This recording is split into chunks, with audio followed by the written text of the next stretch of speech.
Good morning, Alex and friends. I'm Grace. Today is Monday, October 28th, 2024, and you're listening to Alex's News.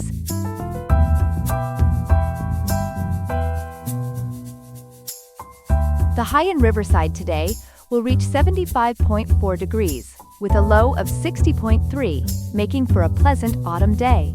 Coming up on Alex's News, we'll explore the concerns surrounding potential post-election turmoil in 2024 and what's driving these fears.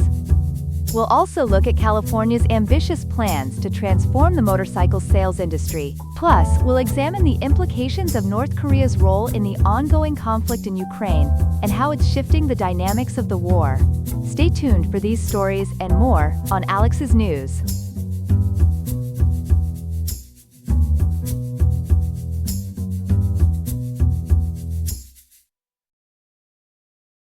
We begin today with a concerning new poll about voter anxiety surrounding the upcoming presidential election. Joining us now is our political correspondent, Ethan. Ethan, what can you tell us about this poll and its findings? Good morning, Grace. A new poll conducted by the Associated Press NORC Center for Public Affairs Research has revealed deep concerns among American voters about potential post-election violence and attempts to overturn the results of the 2024 presidential election. This poll, which surveyed 1,072 adults from October 11 to 14, 2024, using NORC's probability-based Amerispeak panel, highlights some alarming trends. That's certainly troubling, Ethan. Can you break down some of the key findings for us? Certainly, Grace.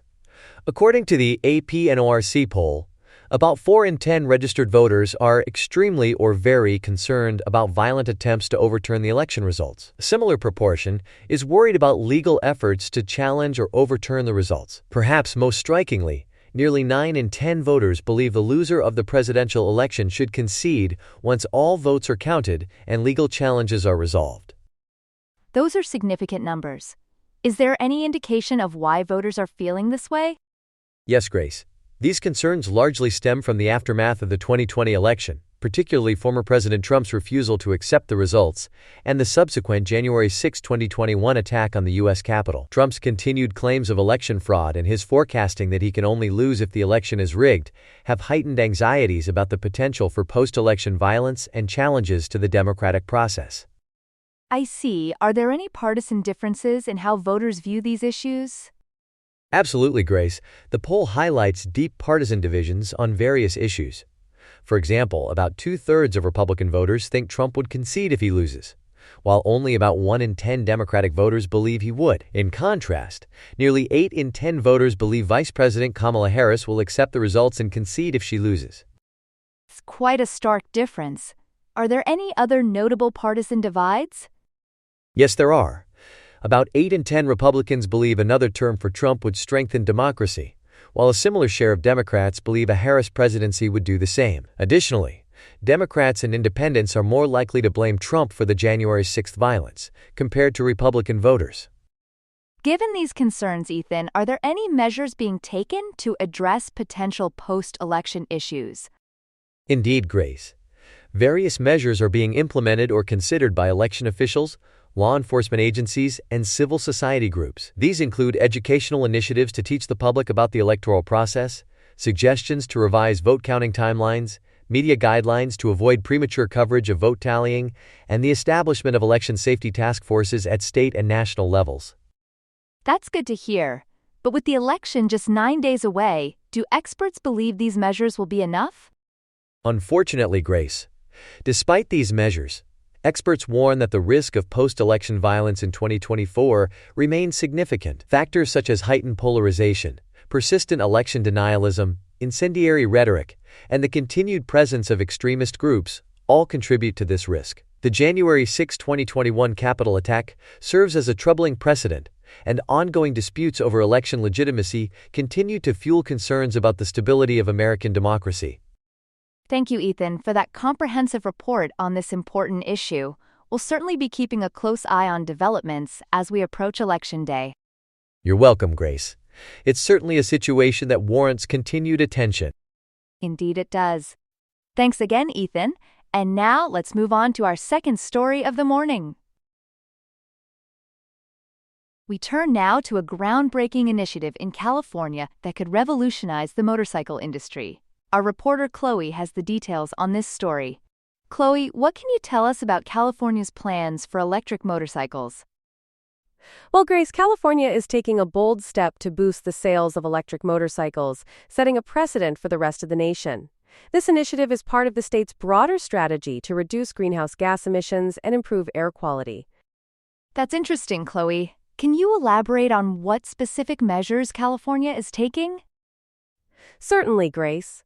According to the California Air Resources Board, or CARB, they're developing new regulations under the Advanced Clean Cars 2 rule. This rule aims to ensure that 100% of new car and light truck sales, including motorcycles, are zero-emission vehicles by 2035. For motorcycles specifically, they're proposing a target of 50% of annual sales to be zero-emission motorcycles by 2035. That's quite ambitious. How do they plan to achieve this goal? CARB plans to implement a zero-emission motorcycle credit program. Manufacturers of these electric motorcycles will be awarded credits based on vehicle characteristics such as range, top speed, and fast charging capability. These credits can be sold, traded, or banked for future use, providing flexibility and incentives for manufacturers to increase sales of electric motorcycles. I see. But why focus on motorcycles specifically? That's a great question, Grace. Despite making up only about 3.6% of registered vehicles in California, motorcycles are responsible for approximately 10% of the smog-forming emissions from passenger vehicles in the state. On average, a motorcycle is about 10 times more polluting per mile than a passenger car, light truck, or SUV. Those are surprising statistics. Are there any incentives for consumers to switch to electric motorcycles? Yes, there are. California offers various incentives to support the adoption of electric motorcycles. For instance, the Clean Vehicle Rebate Program provides a rebate of $750 for the purchase of a new zero-emission motorcycle. Additionally, there are regional incentives available, such as the San Joaquin Valley Drive Clean Rebate Program, offering $1,000, and the Monterey Bay Electric Vehicle Incentive Program, providing $900 for eligible residents. That's helpful information for consumers. Is there anything else in the works to support this initiative? Absolutely. The plan also includes significant investments in electric vehicle infrastructure, education, and awareness. For example, the VW California ZEV Investment Plan, approved by CARB, involves major investments in zero-emission vehicle infrastructure, education, and marketing to support the increased adoption of this technology. It sounds like a comprehensive plan. Is there any opportunity for public input on these regulations? Yes, there is. A public hearing is scheduled for January 25, 2024, which is 89 days from today, at the California Environmental Protection Agency in Sacramento. This hearing will review the impact of the proposed zero-emission vehicle regulations on motorcycles. Manufacturers like Energica Motor Company, known for their premium electric motorcycles, have been invited to participate. That's good to know. Lastly, Chloe, do we expect this initiative to have an impact beyond California? Absolutely, Grace. The impact of California's initiative is expected to extend beyond the state's borders. Other states, including Connecticut, Delaware, Maine, Maryland, Massachusetts, New Jersey, and New Mexico, have pledged to follow similar approaches. This indicates a potential nationwide shift towards electric motorcycles, making California's efforts truly pioneering in the transition towards cleaner transportation options.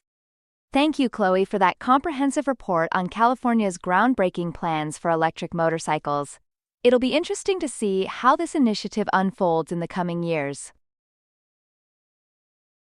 Here are some other headlines. Federal investigators have launched an interagency operation at the Metropolitan Detention Center in Brooklyn, New York, where high-profile inmates like Sean Diddy Combs and Sam Bankman-Fried are held. The operation aims to address severe issues, including poor living conditions, violence, and security concerns at the facility.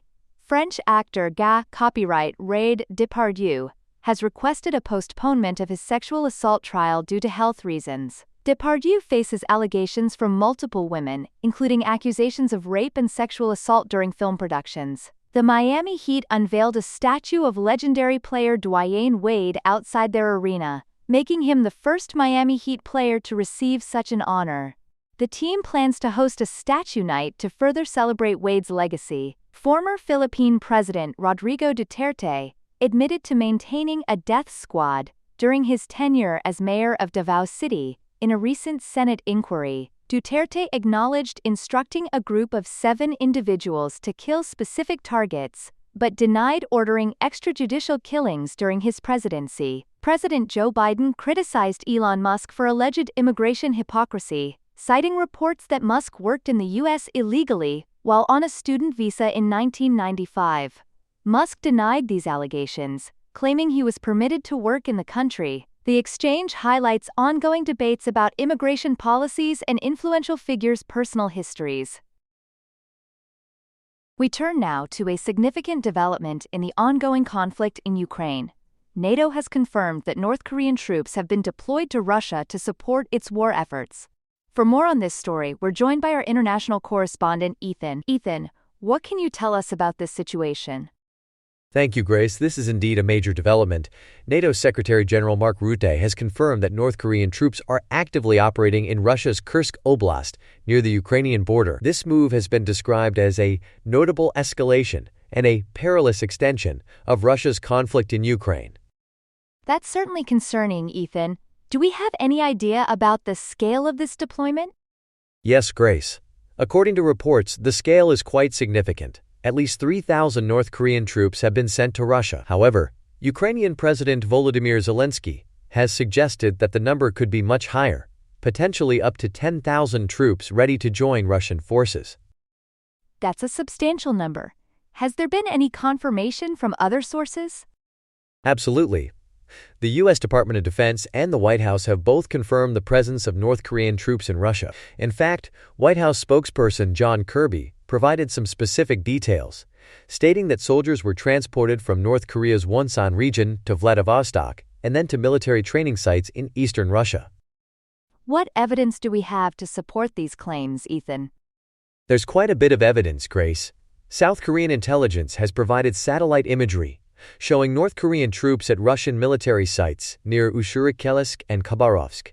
Additionally, videos have been circulating online showing soldiers of East Asian appearance in areas of the Russian Far East. Maxar, a commercial satellite imagery company, has revealed new trenches and equipment at training sites in Sergeyevka and Lifarevka, Russia. Perhaps most tellingly, a geolocated image has surfaced showing the North Korean flag alongside the Russian flag at a former mining facility in eastern Ukraine. It seems like there's substantial proof then.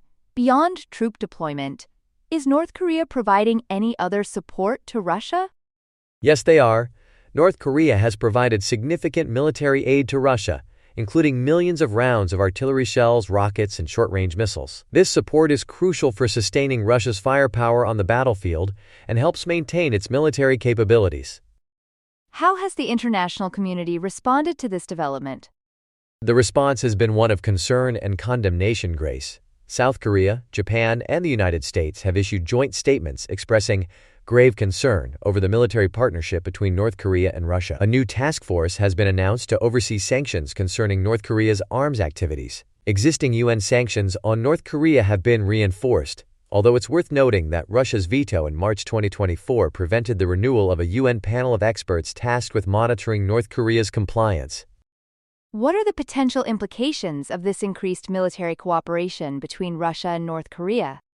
The implications are significant, Grace. This development heightens tensions not only in Europe but also in the Indo-Pacific region. It allows Russia to focus its own forces on key fronts, while using North Korean contingents to address other critical areas. Essentially, this represents a significant shift in the ongoing conflict in Ukraine, with potential far-reaching consequences for global security and international relations. Thank you, Ethan, for that comprehensive report on this critical situation. We'll certainly be keeping a close eye on further developments. You're welcome, Grace. We'll continue to monitor and report on any new information as it becomes available. Thank you, Ethan. And that concludes our third and final story for this segment. Stay tuned for more updates throughout the day. That's all we have for now. Today's episode was made by Alexander King with Claude Sonnet 3.5, the Perplexity API, and the Google Cloud Text-to-Speech API. I hope you have a great day. I'll see you tomorrow, Alex.